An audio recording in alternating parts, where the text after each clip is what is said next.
How to like in Litmatch. Hi everyone, welcome back to our channel. In this video, I'll be showing you the ways to get like in Litmatch.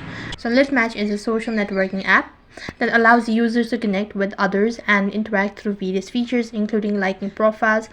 So in order to do that procedure, here's how you can do it. First thing, you have to go and log in into your account, and then you can explore the profile of others by using the swipe through the suggested match or using the search bar feature to find specific profile.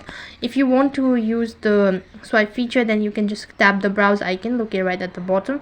In order to see the suggested, go ahead and tap the chat icon and tap the three dot icon, and after you click on it, you can just go ahead and select add friend and then type in the username and click the search bar tool located right in the corner. And when you come across a profile that interests you, you like it by tapping on the heart icon or any other designated like button on the profile card.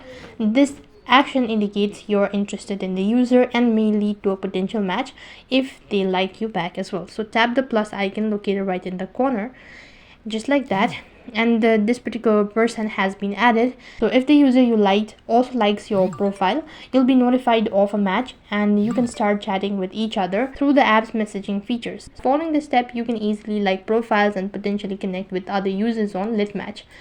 So that is all for this video. I hope the video was helpful. Make sure to like, share and subscribe to our channel. Thank you for watching. See you in the next video.